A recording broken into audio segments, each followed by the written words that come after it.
Hey guys, so I am back again. I've been making YouTube videos for a while. I started making them in school and then I've kind of been making them sporadically since I've graduated and started working. I'm coming up on a year of being an official RRT, and something I get asked a lot about from students and new grads are things I dislike about the profession.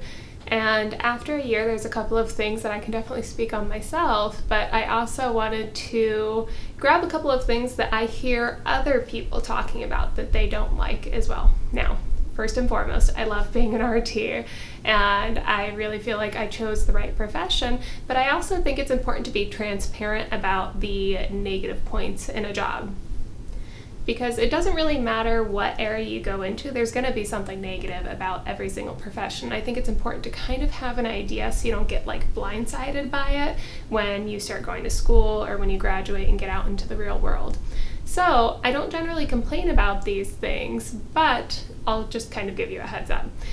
For videos like this and others in the future, don't forget to like and subscribe to my channel, as well as you can follow me on Instagram at breatheeasy_RT to kind of see what I do day to day, see different, tips I give along with quizzes, things like that. So let's get into it.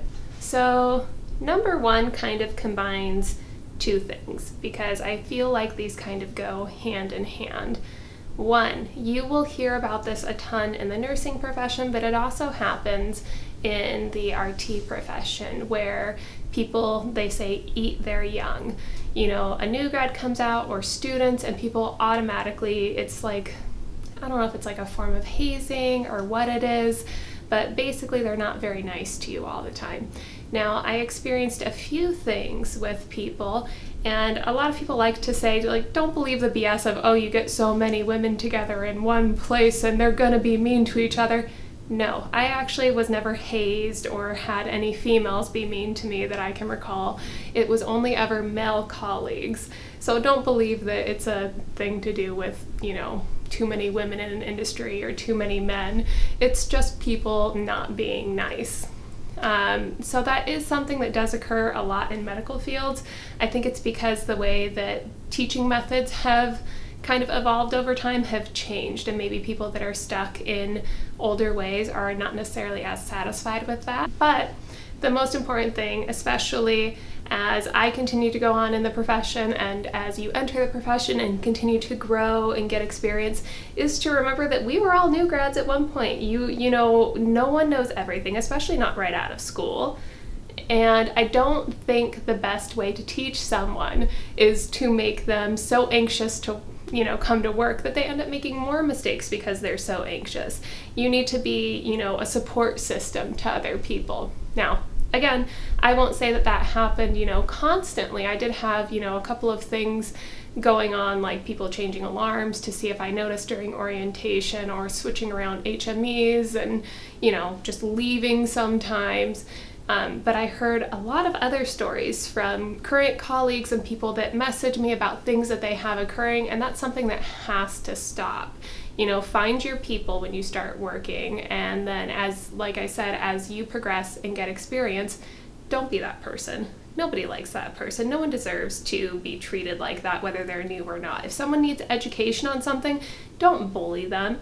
Be a good person and talk to them, teach them. Because a lot of people I've heard say, well, it's not my job to teach them. Well, they're going to be your coworker. Do you want to have a coworker that you feel like you can rely on because you know that you've taught them correctly? Or do you want to have a coworker that's scared to do everything because all you've been doing is yelling at them? One sounds better than the other to me personally, but that's just my opinion. The next thing that I think ties into the eating your young a little bit is the apathy that I have run into so much and that I hear a lot about, and that people talk to me about feeling apathetic a lot. They're like, oh, well, if I only need an associate's, why would I get anything else? Why would I get my credentials?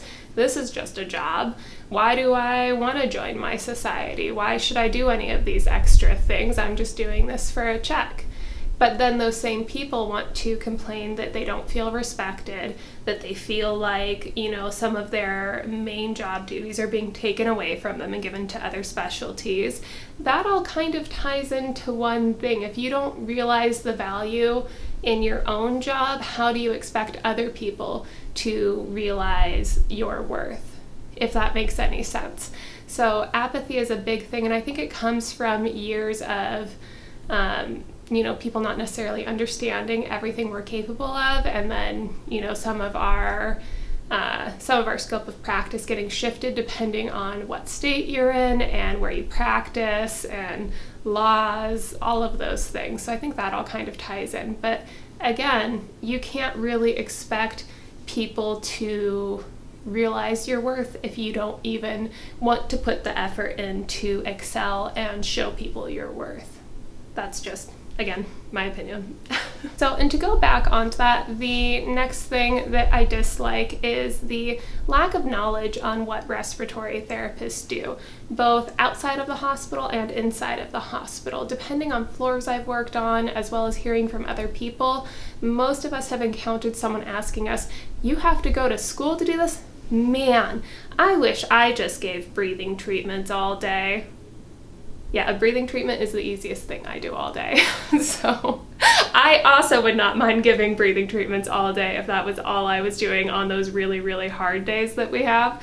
But again, the lack of awareness goes back to multiple things. It goes back to not educating other people on what we do. You can be that therapist that walks into the room, does, the bare minimum of what you're supposed to do, and then you leave.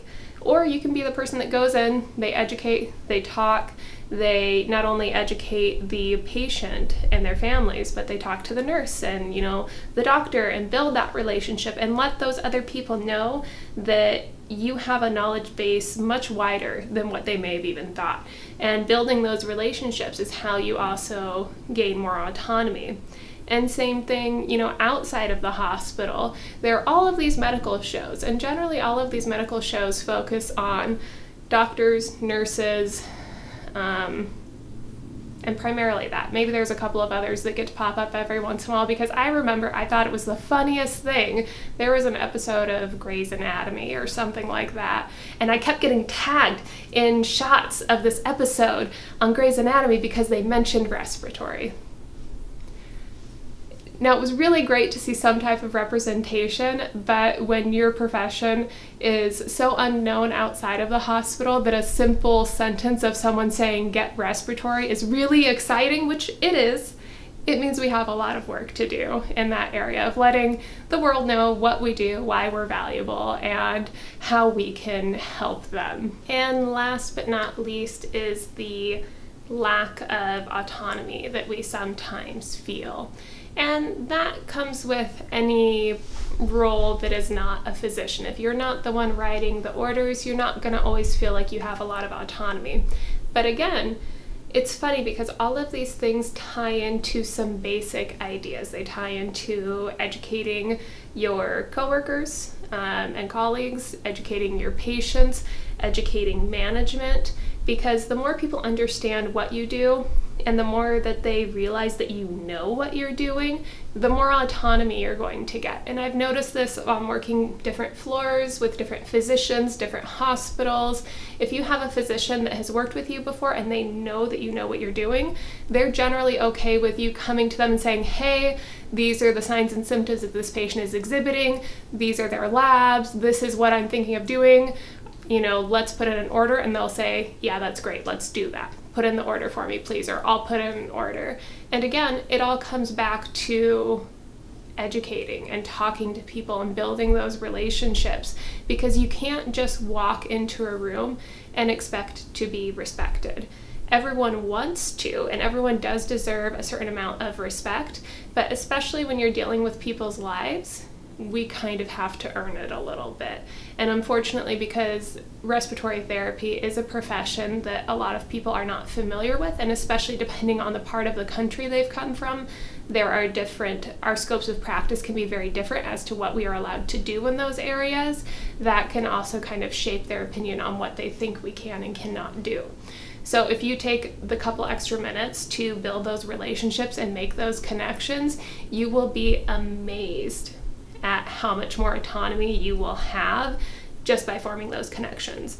Go to rounds if you can, even if it makes you late on your other stuff and you don't have as long as you obviously don't have a patient that's crashing in that moment, go to rounds, listen, give input, get to know your doctors, get to know your nurses. All of these things are going to make a big difference in the long run. And don't be that RT that runs into the room, slaps on a treatment, or, does whatever you need to do and then run out without talking to your patient, because to your patient, then you're just the person that came in and put a mask on their face or came in and drew blood. They don't know why you're doing it. They don't know what you're doing. It's very rare that you will find a patient, unless they have some type of chronic pulmonary disease, that's actually going to know what a respiratory therapist is. So make yourself known. Make yourself known inside the hospital to your colleagues, to your patients. Make yourself known outside the hospital. If someone, you tell someone you're a respiratory therapist and they say, oh, is that like a nurse? Don't just say, yeah, kind of. Kind of tell them what you do. Explain it a little bit. And maybe that person will remember or get intrigued, or maybe they'll have an encounter later, with a respiratory therapist in a hospital or some other setting, and they'll go, oh, I've met a respiratory therapist before. And it's those little steps that can make the biggest difference. So again, although a lot of these things that I mentioned are things that, kind of get on my nerves sometimes, especially if I'm having like a long day or a bad day, I'm not going to sit there and complain about these things. You know what I do? I take action. I make an effort. And it's one of those things that I often hear people say, well, I'm the only one doing it. Why should I do this? Okay, if everyone that said that thought like, that thinks like that was actually out there taking action, or making an effort to educate people rather than becoming bitter and angry about the things that they want to happen but they don't see happening, that would make an impact, because there are not as many respiratory therapists as there are nurses and physicians. So we need to be vocal, we need to be loud, we need to be respectful, of course, but we need to make our presence known. You can't just say, well, why should I do it? Why shouldn't you do it? I think that's the bigger question. All right, guys, that was my little rant for the day. If you have any comments or questions on the subject, leave them down below, and I will get back to you, and I'll see you next time.